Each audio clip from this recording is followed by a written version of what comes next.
하나님 말씀은 마가복음 1장 9절에서 11절까지 말씀입니다. 마가복음 1장 9절에서 11절까지 봉독해 드리겠습니다. 그때에 예수께서 갈릴리 나사렛으로부터 와서 요단강에서 요한에게 세례를 받으시고 곧 물에서 올라오실 때 하늘이 갈라짐과 성령이 비둘기같이 자기에게 내려오심을 보시더니 하늘로부터 소리가 나기를 너는 내 사랑하는 아들이라 내가 너를 기뻐하노라 하시니라. 아멘. 교회에 와서 가장 중요한 것은 하나님 말씀을 듣는 거죠. 하나님 말씀을 여러분 잘 들어야 됩니다. 믿음은 들음에서 난다 그랬기 때문에 설교를 듣지 않고는 여러분 영원히 살 수가 없어요. 설교가 안 들리면 설교를 들으려고 몸부림을 치셔야 돼요. 안 들리면 뭔가 기도를 하시든지 설교가 귀에 들어오도록 여러분이 노력해요. 제가 여기서 말은 하지만 제 말씀, 제가 한 말을 여러분 가슴 속에다가 막 집어넣어 줄 수는 없어요. 저는 그냥 선포하지만 여러분이 듣고 이제 깨닫고 말씀의 힘을 얻으세요. 이 시간도 말씀의 힘을 얻으시기를 바랍니다. 오늘은 예수님이 세례를 받으시는 장면을 말씀드릴 거예요. 예수님이 세례 받으셨다, 뭐 받았거나 말았거나 별 상관없지만은 예수님이 세례 받은 그 기사에서 우리가 깨달아야 될 것들이 있습니다. 느껴야 될 것이 있어요. 그래서 예수님의 세례를 왜 거기 요단강에서 받으셨는가, 또 세례 받을 때 어떤 현상이 일어났는가를 중심에 두고 설교를 들어보시기를 바랍니다. 믿음이 최고이다. 믿음이 최고이다. 오직 믿음으로만 의로운 사람이 되어서 하나님의 자녀가 되고 영원한 생명을 얻는다. 제가 수천 번을 여러분에게 드리는 말씀이에요. 여러분 좀 기가 따갑더라도 이게 굉장히 중요한 거예요. 굉장히 중요해요. 그래서 제가 반복해서 말씀을 드리고요. 그 믿음은 복음에서 나오는 진리를 믿는 믿음이어야 된다. 믿음도 아무 믿음이나 있으면 되는 것이 아니고 복음에서 나오는 교리, 그 진리를 믿는 것이 중요하다는 것을 자주 제가 말씀을 드립니다. 많은 사람들이 믿음이 무엇인지 잘 모르는 것 같아요. 교회만 나오면 믿는다. 교회만 나오면 믿는다. 믿으니까 교회로 오겠죠. 그래서 뭔가는 믿으니까 교회는 오는데 교회 다니는 것이 예수를 믿는 것이다. 그건 아닌 것 같아요. 똑바로 살고 좋은 일 많이 해서 세상에서 복을 받는 게 믿음이다. 그런 것도 있어요. 그럴 수도 있습니다. 그런데 그것이 이제 믿음이 아니고요. 바른 믿음이 뭔지 모르고 교회 다니는 사람이 참 생각보다 많이 있습니다. 여러분은 우리 교회에서 맨날 믿음이 무엇인지 바르게 들어서 아시지만 이건 잘 모르고 교회 다니는 사람 참 많이 있습니다. 이 믿음의 바른 교리는 복음에서 나와야 그게 올바른 진리다 하는 것도 제가 강조해서 말씀드렸고, 복음에서 나오는 진리란 뭐냐 그러면 복음은 예수님이 하나님의 아들이시고 그리스도가 되시고 하나님께서 약속하신 그 그리스도 메시아가 되신다는 것을 믿는 믿음이 바른 믿음이고 구원에 이르는 믿음이다. 그랬습니다. 이런 구원에 이르는 확신이 없는, 확실한 믿음이 없는 사람은 교회는 나오기는 하지만 언제 떠날지 몰라요. 풍전등화, 그저 바람 좀 불면 꺼지는 그런 겁니다. 그래서 왜 자주 자꾸 믿음의 중요성에 대해 말씀드리는가 하면 여러분 믿음을 계속 지키기가 힘드니까 그래요. 그래서 그런 구원에 대한 확신을 우리가 가져야 되는데, 교회에 떠나는 사람들 보면 여러 가지 핑계들을 많이 하더라고요. 이런저런 이유들을 많이 대는데, 제가 볼 때는 확실한 믿음이 없어서 그래요. 믿음을 몰라서 그래요. 믿음이 얼마나 소중한지 아는 사람은 그 믿음이 우리에게 주는 것이 얼마나 엄청난 것인가를 아는 사람은 어떤 불이익이 온다 해도 믿음을 버릴 수가 없어요. 몰라서 버리죠. 참 그래요. 이렇게 좋은 믿음, 이렇게 바른 믿음을 참 버린다는 것은 그건 몰라서 그렇지 알고는 못 버려요. 예? 다이아몬드가 다이아몬드인지 모르고 돌멩이니까 버리지 다이아몬드를 길에다 버리는 사람이 어디 있어? 예? 어떤 대가를 지불하더라도 그건 꽉 붙잡고 있는 거예요. 믿음은 다이아몬드보다 더 귀한 거예요. 그리고 붙잡고 있어야 돼요. 금년에 우리는 그 예수님이 누구시길래 우리가 믿어야 되는가? 우리가 믿는 게 참 중요하다 그랬는데, 그 예수님이 도대체 누구신데 그분을 믿어야 되는가? 또 과연 그분이 하나님이시고, 과연 그분이 그리스도가 되시는가? 과연 그분이 우리를 죄에서 죽음에서 멸망해서 영원한 지옥에서 건져내실 만한 그런 능력을 가지신 분인가? 그걸 우리가 살펴보고 있습니다.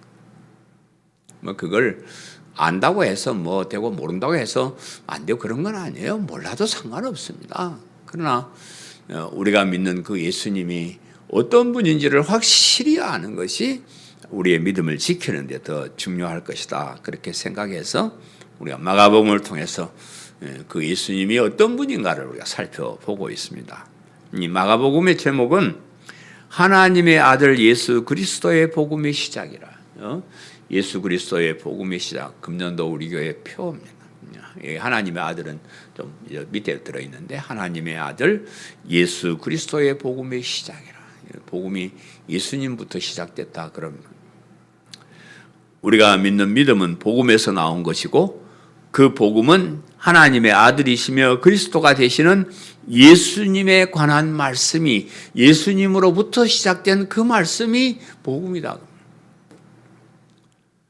우리가 지난 시간에는 예수님보다 6개월 먼저 세상에 태어나서 예수님이 그리스도가 되심을 알리고 예수님의 길을 준비한 세례 요한에 대해서 살펴보았습니다. 오늘은 예수님께서 그 세례 요한에게 세례 받으시는 장면을 살펴보고 그 의미를 생각해 볼 것이에요. 그래서 예수님께서 요한에게 세례를 받으심이 오늘 설교 제목입니다. 예수님께서 요한에게 세례를 받으셨다. 왜 세례를 받았을까? 하나님이 사람에게 세례를 받는다? 좀 이상하다. 그런 의문점들을 가지고 한번 설교를 들어보시기를 바라요. 예수님이 이 세례를 받으셨다 그 말 속에는 첫째로 예수님이 참 사람으로 세상에 오셨다 하는 것을 알려주는 거예요.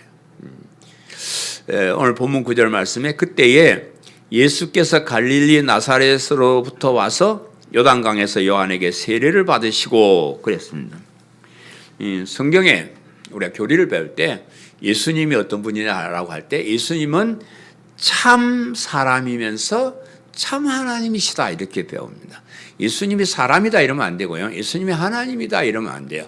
예수님은 참 사람이시면서 참 하나님이시다 이렇게 이제 교리에서 우리가 배웁니다. 근데 사람들이 예수님이 하나님이신데 사람의 모양은 있긴 했지만 우리처럼 고통당하고 아프고 그런 사람은 아닐 것이다. 어떤 형상으로 보여줬던지 아니면 모습만 그럴듯하지 사람은 아닐 것이다. 이제 이렇게 주장하는 사람들도 있었습니다. 그러나 우리 예수님은 우리와 똑같이 여인의 몸에 마리아의 몸에서 잉태되어서 거기서 출산을 그렇게 하셨습니다. 우리처럼 어머니 뱃속에 있다가 나오셨다 그런 말이에요. 그것도 당시에 무슨 그 왕궁이나 화려한 곳에서 오신 것이 아니고 천한 동네에서 그저 천한 사람 가운데 나셨다. 물론 예수님이 다윗의 후손으로 다윗 왕가로서 오신 분이지만 그때 예수님이 태어났을 때는 이미 다윗 왕가가 망하고 없었고 족보를 따져 올라가 봐야 다윗 왕가의 후손인 줄 알지, 그냥 보통 볼 때는 왕손인지 뭔지 모르고 그저 천한 동네에서 비교적 천한 사람으로 이렇게 이 세상에 오셨다, 이렇게 말씀하시는데, 예수께서 갈릴리 나사렛으로부터 와서 그랬는데, 예수님께서 갈릴리 나사렛으로부터 오셨다는 것은 예수님께서 공생애를 시작하기 전에 나사렛에 사셨음을 말씀하는 거예요. 한 평범한 보통 사람으로 사셨고 화려한 사람이 아니고 그저 뭐 별 볼 일 없는 그런 사람 가운데 나셨다, 이제 이런 말인데, 예수님의 이제 생애를 이제 사적인 생애와 공적인 생애로 이렇게 나눕니다. 이 세상에 태어나서 뭐 정확하지는 않지만 약 한 30살이 될 때까지 그냥 개인적인 삶을 사셨어요. 인간 예수로 그냥 30세까지 그렇게 살았고, 그리고 30세에서 한 3년 동안을 공적인 생활, 그러니까 그리스도라는 그 직책을 가지고 공적인 그 임무를 수행하는 삶을 한 3년 사셨는데, 그래서 30년의 세월을 사적인 생활이라 이렇게 말하고 3년 동안의 그 삶을 공적인 삶이다, 이렇게 이제 말씀하는 겁니다. 그래서 예수님께서 공생애를 시작하기 전에 사시던 동네는 갈릴리의 나사렛이라는 동네다. 갈릴리의 나사렛인데 왜 갈릴리의 나사렛을 이렇게 강조했을까 하는 걸 생각해 보는 거예요. 예수님이 태어나실 때 그 이스라엘은 로마가 지배를 하고 있었습니다. 이스라엘 나라가 이제 없어진 상태예요. 로마가 지배를 하고 있었는데 그 이스라엘 그 나라를 크게 세 지방으로 나눠요. 우리나라 같으면 이제 도로 세 개의 도로 나누는데, 남쪽에 이제 원래 유대인들이 사는 남쪽의 유대, 그 다음에 이제 중간 지역에는 사마리아도, 사마리아 하는 데가 있었고, 그리고 북쪽에는 갈릴리라는 도, 갈릴리도가, 이 세 개 도가 뚜렷이 이렇게 구별되어 있었습니다.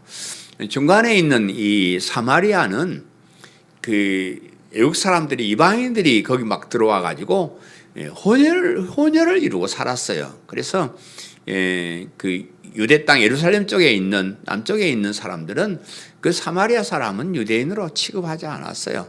그 뭐 나라는 이스라엘이지만 그거는 뭐 우리 민족이 아니다, 그렇게 생각을 한 그런 동네였고요.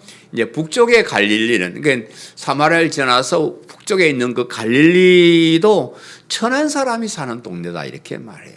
그 북쪽에 뭐 별 볼 일 없는 사람들이 사는 동네다 그랬는데, 갈릴리의 나사렛은 그 중에서도 천한 사람이 사는 동네로 그렇게 알려져 있습니다. 그래서 예수님이 나사렛 사람이다 이렇게 하니까, 나사렛에서 무슨 선한 것이 날 수 있겠냐, 사람들이 그렇게, 무슨 뭐 예루살렘 태어났다 이래서 하면 뭐 좀 모르는데, 나사렛 사람이라니까 무슨 나사렛에서 무슨 메시아가 나고 뭐 그럴 일이 있겠느냐, 이렇게 비웃고 무시했습니다. 그런데 성경에 보면은 예수님께서, 메시아께서 나실 때 나사렛 사람이라고 일컬음을 받을 것이다, 이런 기록이 있습니다. 그것을 믿는 사람은 예수님이 나사렛 사람이다 이렇게 말하면 뭐예요? 예수님이 메시아시다, 정말 메시아가 거기서 오신 것이다, 이렇게 믿는데, 그 내용을 잘 모르는 사람은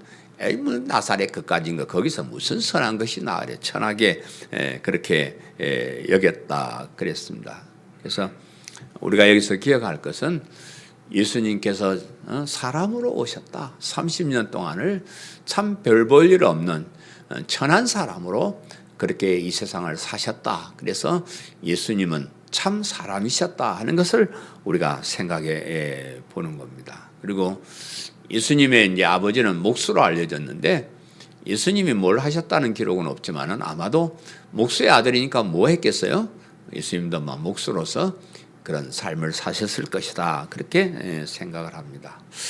그 다음에 이제 그 요단강에서 요한에게 세례를 받으시고 그랬는데, 예수님께서 나사렛에서 사시다가 예루살렘이 요단강이 뭐 쭉 다 있지만은 예루살렘 가까이에 있는 그 요한이 활동하던 그 요단강으로 와서 세례를 받으셨다 그랬는데, 예수님이 하나님이시기 때문에 죄가 없는 분이고 죄사함을 받을 필요도 없는 그런 분이신데, 오히려 우리의 죄를 용서받게 해주려고 오신 그런 분인데, 그런데도 예수님께서도 죄사함을 받게 하는 세례를 받으셨다. 이 말은 우리에게 주는 그런 의미가 있습니다. 우선은 예수님께서 이 세상에 오셔서 참 사람으로 사셨음을 말을 하는 거예요.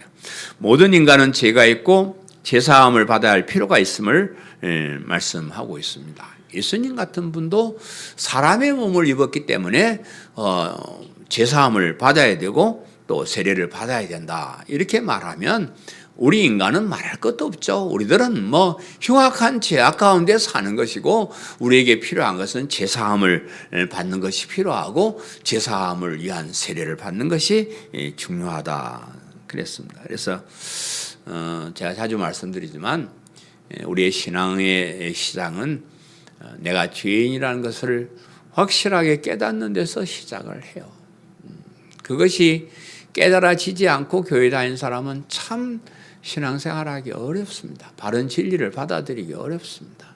그래서 내가 좀 의로운데 괜찮은데 그런 사람들은 교회 와도 올바른 신앙을 못 가져요. 그래서 사람들이 왜 비교적 가난하고 또 망하고 어려움 당한 사람들이 예수님을 잘 믿느냐 그러면, 그런 것을 통해서 내가 흉악한 죄인임을 깨닫는 거예요. 그래서 올바른 신앙이 시작이 되는 겁니다. 또 하나는 요단강에서 세례를 요단강에서 받았다 하는 것이 우리에게 주는 의미가 있는데, 이 요단강에서의 세례는 예수님께서 개인적인 삶을 마치고 공생애로 들어가는, 그런 개인 인간 예수에서 그리스도로 이렇게 넘어가는 그런 시작점을 알리는 그것이 세례인데, 그것이 요단강에서 받았다 이렇게 이제 얘기하는 것은 의미가 있습니다. 요단강은 우리가 이제 구약 성경을 많이 안 배워서 잘 모르는데, 요단강은 어떤 의미가 있냐 그러면, 이스라엘 백성들이 가나안에 살다가 애굽으로 가가지고 거기서 400년 동안 노예 생활을 하잖아요. 노예가 되었다가 모세를 통해서 이끌고 나와가지고 광야에 40년 동안 훈련을 거친 다음에 마지막으로 요단강을 건너서 새롭게 시작을 해요. 요단강을 건넌다는 의미는 그동안 종되었던 사탄의 종되었던 거기에서 탈출해가지고 하나님 나라로 다시 들어오는 그런 역할을 하는 관문이 요단강이에요. 우리 장례식 때 잘 부르는 찬송이네. 며칠 후 요단강 건너가 만나리.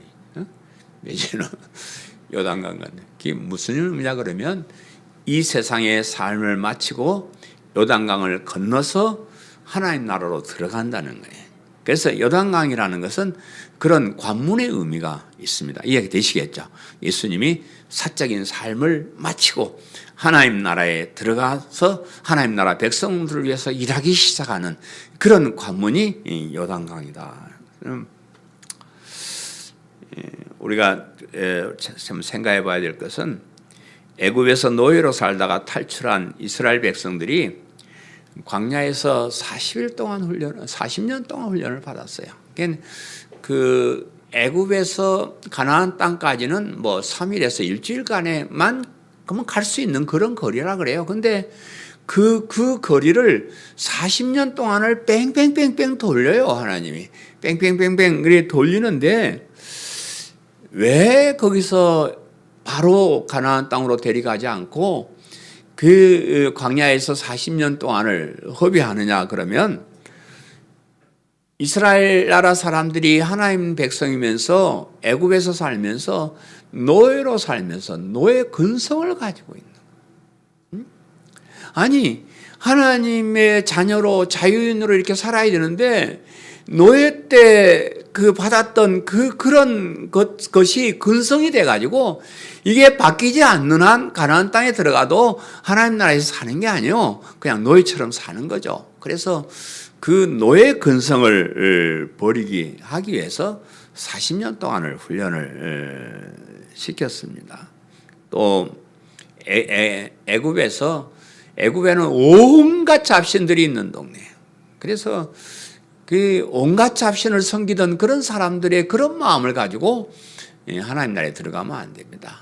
그래서 온갖 잡신들을 물리쳐 버리고 오직 하나님만 섬기겠다는 이런 마음을 가질 때까지 40년 동안 훈련을 했는데, 그 광야에서 제일 못 견디는 사람들이 어떤 사람인 거 아니에요? 원망하고 불평하는 사람. 지금 하나님이 그 참 비참한 노예로 살던 사람을 끄집어내 가지고 가나안 땅에 가서 하나님의 자녀로서 자유인으로서 그런 삶을 살게 해주시려고 끌어내고 있는데, 광야 생활 조금 힘들다고 거기서 원망하고 불평하고 하는 거예요. 왜 모세야, 왜 우리를 그 애굽 땅에서는 고기도 먹고 잘 살았는데 먹을 것도 없는 이런 광야로 우리를 끌어내느냐? 이 애굽에는 무슨 우리 시체 묻을 장소가 없어서 우리를 여기 나와서 죽게 만드냐? 별 소리를 다 하면서 원망하고 불평하는, 원망하고 불평 소리가 끊이지 않았기 때문에 그 소리가 없어질 때까지 훈련을 시킨 거예요. 그런데 성경을 잘 보면요, 원망하고 불평한 사람들이 어디서 시작되냐 그러면 섞여서 온 사람들. 그러니까 이스라엘 백성들이 탈출하는데 이스라엘 사람들만 나온 게 아니고요, 애굽의 다른 나라에서 왔던 사람들, 또 애굽이 막 여기는 못 살아 해서 하던 사람들이 섞여서 따라서 이렇게 나왔어요.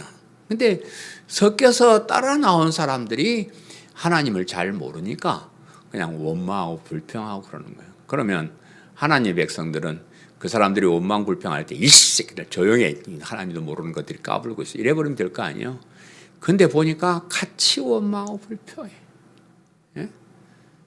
하나님도 모르고 은혜도 모르고 가나안 땅도 모르는, 약속의 땅도 모르는 이런 사람들이 좀 고생한다고 막 원망하고 불평할 때 같이 원망하고 불평하고.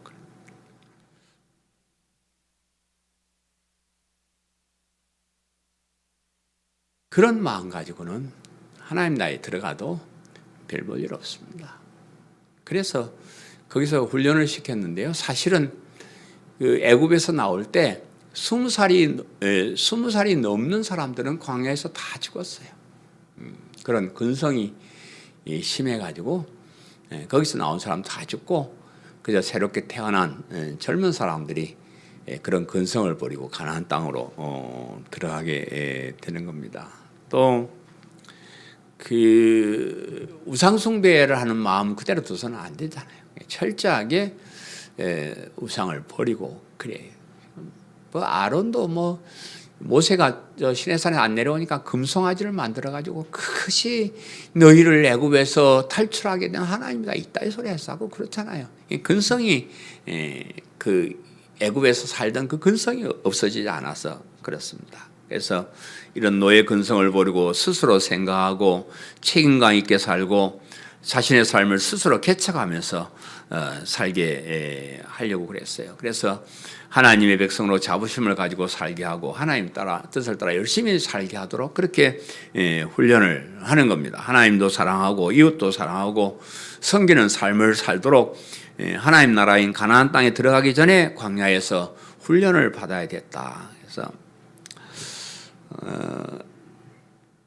그 훈련을 통과한 사람들만 이제 가나안에 가는 겁니다. 가나안에 들어갔는데 그 훈련을 통과하는 사람들이 요단강을 건널 때 뭘 메고 나갔냐 그러면 하나님의 약속의 말씀이 들어있는 언약궤를 먼저 메고 이제 들어갑니다. 요단강이 펄펄 넘치는데 제사장들이 그 언약궤를 메고 요단강에 들어가니까 물이 그냥 쫙 갈라져서 지나가게 된 겁니다. 그래서 하나님의 말씀을 따라 살겠다는 각오를 하는 거예요. 우리가 이제 가나안 땅으로 들어가면 거기는 오직 하나님의 말씀, 하나님의 약속을 붙잡고 우리가 살겠습니다. 그래서 하나님의 말씀을 앞에다 더 세우고 따라가는 거예요. 그런 삶을 하나님이 기대하시는 거예요. 우리가 신앙생활을 하면서 참 중요한 것이 그래요. 우리가 신앙생활을 시작했다. 우리가 세상의 사탄의 종에서 벗어나서 이제 하나님 자녀로 가는 그 관문에서 가장 중요한 것이 원망하고 불평하지 않는 거예요. 감사하는 거예요. 예? 하나님이 우리에게 다시 하나님의 백성이 되고 영원한 생명을 주신 것이 얼마나 감격할 일인데요. 얼마나 좋은 일인데요. 얼마나 엄청난 복인데요. 그런 엄청난 것을 받고 작은 일에 원망하고 불평하고 그거는 우리 신앙인에게 있어서는 안 될 거. 우리는 어떠한 환경이 와도 우리는 감사하면서 어떠한 속에서도 하나님 우리에 감사하고 감개하고 살아요. 그것이 우리의 기본이고요. 또 하나는 하나님의 말씀대로 사는 거. 사람의 얘기는 소용없습니다. 제가 이렇게 설교할 때마다 강해 설교를 하는 것은 제 개인적인 얘기는 아무 소용이 없는 거예요. 그거 별거 아니에요. 하나님의 말씀만 변하지 않는 확실한 진리예요. 사람의 경험이나 사람의 얘기 소용없습니다. 사람의 얘기는요, 들어보면 거짓말이 그냥 10중 8구고요. 자기 대변이고 자기 궤변이고 여러분 사람들 얘기 귀 기울이지 마세요. 하나님이 뭐라고 말씀하는가 중요하죠. 사람이 뭐라 말하는 게 무슨 중요해요. 저도 뭐 어떤 때 보면 누가 억울한 말도 하고 뭐 별욕도 하고 막 그래. 아니 사람들이 하는 말 별거 아니에요. 뭐 그러고 마는 거죠. 하나님께서 뭐라고 하시는가가 중요하죠. 하나님 말씀 붙잡고 하나님 약속 붙잡고 나갑시다. 그것이 우리의 신앙의 출발점. 예수님께서 요단강에서 세례를 받으셨다는 것은 이런 의미들이 함축되어 있어요. 첫째 뭐라 그랬어요? 예수님도 참 사람으로 오셨다. 우리와 똑같이 고통을 당하고 어려움을 당하는 사람으로 오셨고, 그래서 제사하며 세례를 받는 그런 형식을 취했다. 그리고 요단강에서 세례를 받으셨는데 요단강이 그 주는 의미, 우리가 종로로 하던 그런 삶에서 하나님의 자녀가 되는 이런 자유로운 세계로 들어가면서, 또 예수님은 사적인 생활을 마치고 공적인 그리스도로의 삶을 삶으로써 시작되는 그 요단강에서 세례를 받으셨다 하는 것이 중요하다 하는 것을 기억하시기를 바라고요. 그 다음에 두 번째는 예수님은 하나님의 사랑하는 아들이셨다 하는 거예요. 오늘 10절 11절에 곧 물에서 올라오실새 하늘이 갈라짐과 성령이 비둘기같이 자기에게 내려오심을 보더니 하늘로부터 소리가 나기를 너는 내 사랑하는 아들이라 내가 너를 기뻐하노라 하시니라. 예수님께서 세례를 받으시고 물에서 올라오실 때 하늘이 쫙 갈라지면서 하늘에서 성령님이 비둘기 같은 그런 모양, 비둘기가 온다는 거 아니고요, 비둘기 같은 그런 모양을 가지고 예수님께 내려오셨는데 그것을 예수님이 보셨다 그랬어요. 그리고 하늘로부터 소리가 나기를 너는 내 사랑하는 아들이라 내가 너를 기뻐하노라 하시니라 그랬어요. 지금까지는 인간 요셉의 아들로 사셨다 그러면 이제는 하나님의 아들로 하나님께서 기뻐하시는 삶을 사신다는 거예요. 지금까지는 요셉의 아들로 인간을 기쁘게 해서 살았다면 지금부터는 하나님의 아들로 하나님이 기뻐하시는 일을 시작한다, 이런 뜻이에요. 물론 예수님은 그때부터 하나님의 아들이 되신 게 아니에요. 여러분 오해하시면 안 돼요. 원래 하나님이셨고 원래 하나님의 아들이셨지만 사람들에게 공생애를 시작할 때 한 번 더 공포를 하는 겁니다. 이 사람이 그냥 개인적인 삶을 살았지만 인간일 뿐만 아니라 이분이 하나님이시다, 하나님의 아들이시다, 이렇게 선언을 하는 거예요. 이 선언 속에서 성령님께서 임하셨다 이렇게 말씀하셔요. 예수님께서 하나님의 아들이 되시지만 사람의 몸을 입었을 때는요, 육신의 한계를 넘을 수가 없는 우리와 똑같은 인간이었어요. 뭐 무슨 슈퍼맨 그런 것이 아니고 우리와 똑같은 인간을 가지고 몸을 가지고 이 땅에 오셨습니다. 그런 예수님께서 초능력적인 힘을 가질 수 있었던 것은 성령님께서 함께 하셨기 때문에 그렇다. 그 말입니다.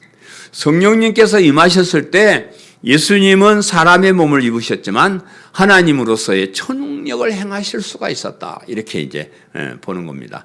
성령님께서 임하셨을 때 예수님은 지혜를 얻었다. 성령님께서 우리에게 주시는 것은 지혜, 가장 중요한 게 지혜입니다. 우리가 성경에 보면 물론 성경 역사가들도 그런 주장을 합니다만 예수님은 공부를 하신 적이 없어요. 예수님은 구약 성경을 연구했다든지 학교에 다니며 공부를 했다든지 그런 적이 없어요. 그런 기록이 없습니다.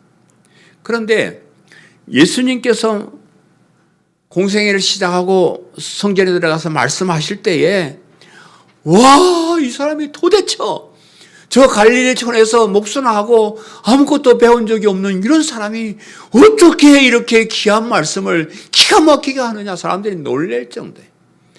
성령님께서 역사하셔서 그래요. 성령님께서 지혜를 주셔서 공부하지 않았지만 다 그런 것을 알 수 있도록 해주셨다. 그런 말입니다.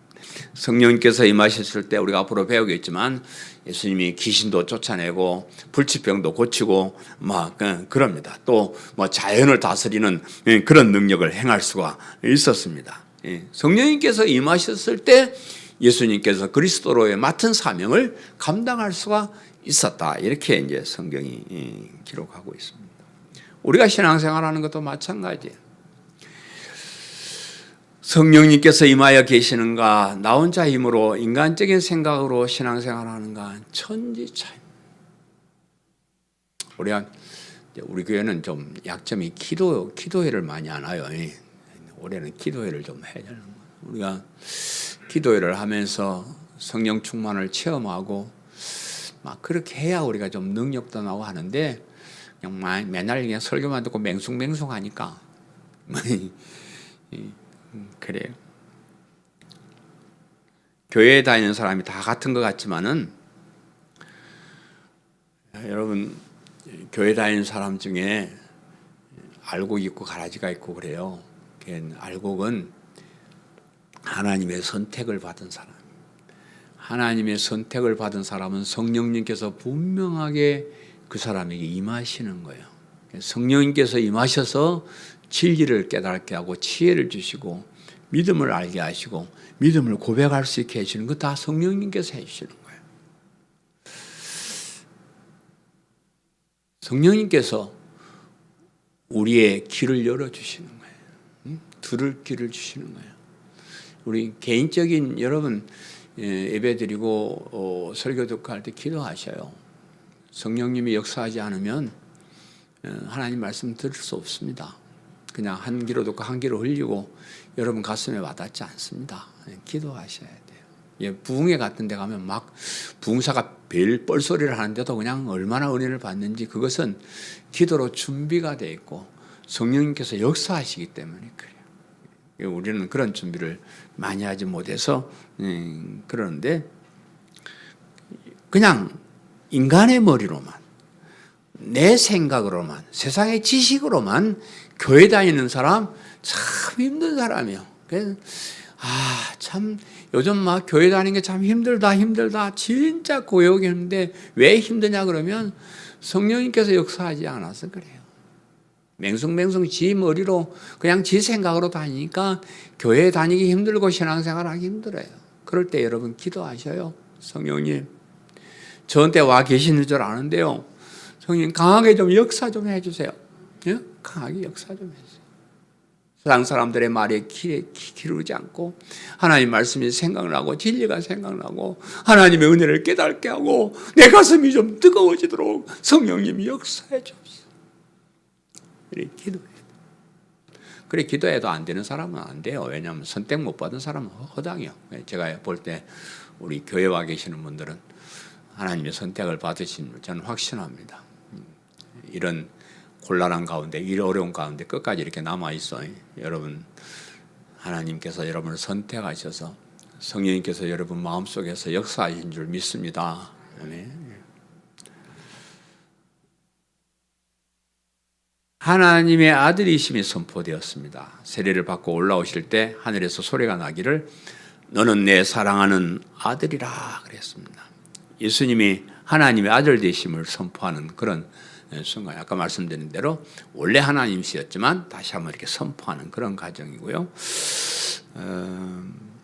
우리도 이제 세례를 받을 때 제사함을 받고 하나님의 자녀가 되었음을 하나님 앞에서, 사람 앞에서 공포를 하잖아요. 여러분들 세례 받을 때 다 여러분 하나님의 자녀가 되었음을 공포 이미 했습니다. 이제 그때 세례 받을 때 하나님의 자녀가 되는 건 아니에요. 우리가 교회 와서 예수님을 그리스도 믿고 다닐 때 이미 우리가 하나님의 자녀가 되었고, 이미 선택받은 사람은 교회 안 와도 하나님의 자녀로서 그 신분을 가지고 있었어요. 그걸 모르고 그냥 세상에 있었을 뿐이지. 그렇지만 세례를 통해서 사람들 앞에서 이거는 사탄의 종이 아니고 얘는 지금부터 하나님의 아들이다, 우리도 그렇게 선포를 받는 거예요. 여러분이 사탄의 종이 아니고 또 하나의 또 다른 하나님의 자녀로 우리가 삶을 살고 있다는 그런 자부심을 가지셔야 됩니다. 우리는 사탄의 종이 아니에요. 사탄의 노예가 아닙니다.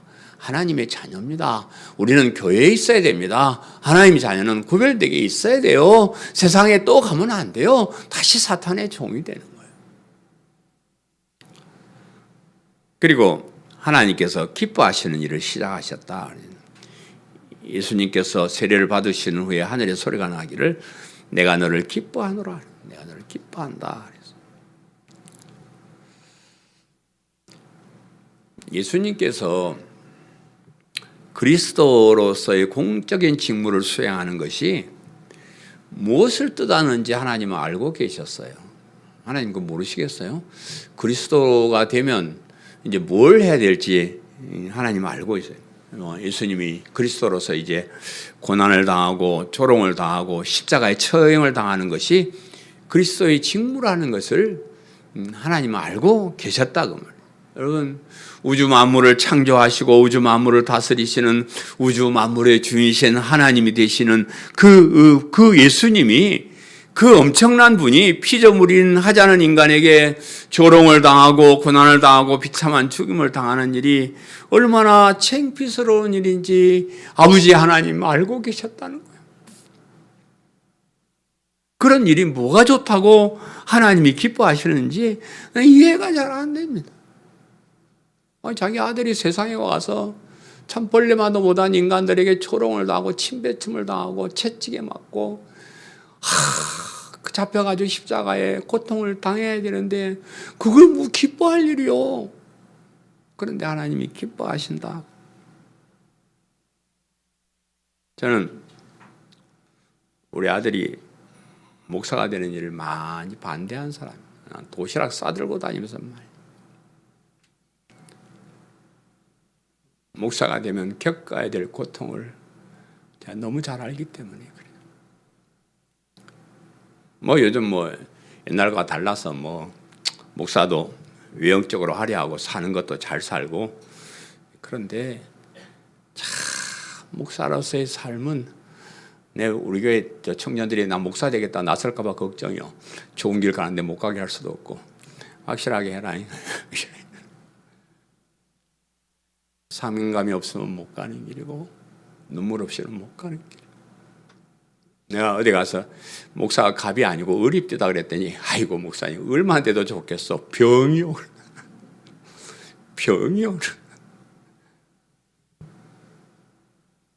사탄의 종이 되어 있는 사람을 거기서 꺼내가지고 하나님의 자녀가 되게 한 일이 그렇게 쉽겠어? 참 어렵습니다. 너무너무 어렵습니다. 사탄의 종되었던 사람이 교회 와서 하나님의 자녀가 되어서 그 믿음을 지키고 살게 하는 이 일이 얼마나 힘들지 모릅니다. 전 각오를 하고 왔기 때문에 그냥 감사하게 살아요. 근데 참 평생을 여러분 눈치만 보고 살았어. 진짜요. 뭐 때문에 내가 여러분의 눈치를 보고 사요? 뭐 때문에 새벽마다 여러분을 위해서 기도해요. 내가 화려하게 잘 살기를 하여 대접을 받아요. 여러분이 하나님의 자녀가 되게 하는, 하나님이 기뻐하시는 일, 그렇게 하는 겁니다. 하나님께서 아들의 고통보다 아들의 고통을 통해서 사탄의 종에서 죄의 종에서 구원을 받아서 하나님께로 돌아와서 또 다른 하나님의 자녀가 되는 이 일을 보고 기뻐하시는 거예요. 비록 내 아들은 그렇게 십자가의 죽음을 당하지만 그 잠깐의 그 한 사람의 그 고통을 통해서 수많은 사람들이, 수많은 하나님의 백성들이 다시 하나님께로 돌아와 하나님의 자녀가 되고 사탄의 종이 아닌 하나님의 자녀로서 이 땅에서도 보람되게 살고 영원한 천국을 차지하게 하는 그 일이 너무나 기뻤기 때문에 비록 내 아들이 그렇게 고통을 당하지만 하나님은 내가 이를 기뻐하노라 이렇게 선언하시는.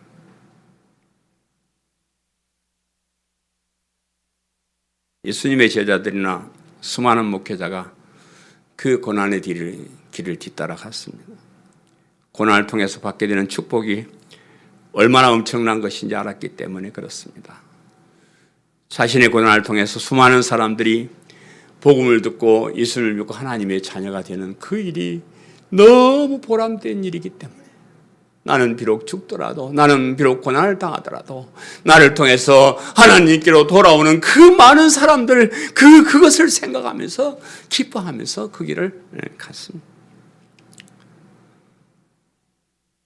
요즘은 교회도 교인도 목회자도 많이 변질되었습니다. 고난은 외면하고 쉽고 평탄한 길만 가려고 하고요. 강단에서도 고난의 복음은 사라졌고 목회자들도 고난의 길을 가지 않으려고 그럽니다. 이익만 챙기는 사업가들처럼 어떻게 하든지 많은 사람을 불러 모아서 헌금하게 하고 그것으로 좋은 일을 좀 한다고 잘난 척하고 그렇게 변질됐습니다. 목사도 인간이니까 좀 잘 살아야 한다 하면서 보니까 작은 교회 목사님들도 나처럼 이렇게 사는 사람은 없습니다. 좋은 아파트에서 좋은 차 타고 화려한 취미생활 해가면서 그렇게 살더라고요. 나만 이렇게 뒤처져서 그런가? 나만 이렇게 살아.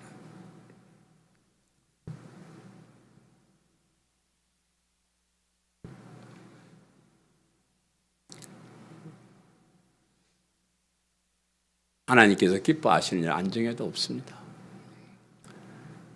하나님의 백성들을 사탄의 종에서 건져내서 하나님 나라로 인도해야 되는 간절한 마음이 없습니다. 그냥 나만 잘 먹고 잘 살면 되고요. 나만 기쁘면 됩니다. 그러나 구원받은 하나님의 백성이라고 한다 그러면 우리가 하나님을 기쁘시게 하는 일이 최고의 일인 줄 알아요. 특별히 목회자는 더 그래요. 목회자는 그냥 하나님이 기뻐하신 일이면 목숨 걸고도 해야 되는 게 목회자입니다.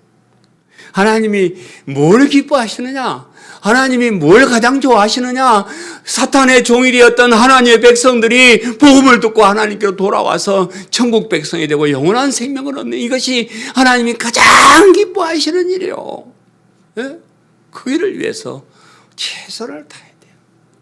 우리 성도들도 하나님을 기쁘시게 하기 위해서 그런 일들을 해야 돼요. 여러분 하는 일들이 여러 가지 분야로 다르지만 이 모든 우리가 힘을 합해서 십자가의 복음을 전하고 이 복음을 듣고 사람들이 하나님께로 돌아오게 하는 이 귀한 것이 하나님께서 가장 기뻐하신다는 걸 알고 우리가 최선을 다해서 이 일을 그 구원받은 백성이 해야 됩니다.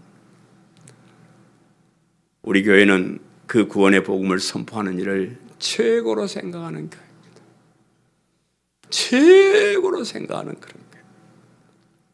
우리 성도들도 그 구원의 복음을 진실하게 믿고 하나님께 주시는 최고의 복을 누리시기를 바라요. 여러분 다른 거 가지고 제가 얘기 안 해요. 이 땅에서 그냥 대강 살 수도 있고 그래요. 그러나 진리를 알고 복음을 알고 바른 믿음을 갖는 거 이것만큼은 여러분 포기하시면 안 되고요. 이 복음을 전하는 일에 저와 함께 끝까지 충성하는 성도님들 되시기를 간절히 바랍니다. 네. 사랑하는 성도 여러분, 오늘은 예수님께서 세례 요한에게 세례를 받으시는 장면을 살펴보았습니다. 우리 성도들도 그 세례를 우리가 이렇게 다 받았는데, 이 예수님의 세례는 사적인 삶을 마치고 공생애를 시작하는 선포식과 같다는 것을 말씀을 드렸고요. 이 세례식을 통하여 성령님이 예수님께 임하셨고 하나님 아들이라고 선포되셨고, 또 하나님께서 기뻐하신다는 기쁨을 나타내셨습니다. 우리도 성령 충만한 삶을 살아야 되고요. 하나님의 아들로서 삶을 살아야 되고요. 하나님께서 기뻐하시는 일이 무엇인 줄 알고 그 일을 하면서 살려고 노력을 해야 됩니다. 이 복음을 전하는 일에 저와 함께 끝까지 충성하고 헌신하는 성도님들 되시기를 간절히 바랍니다.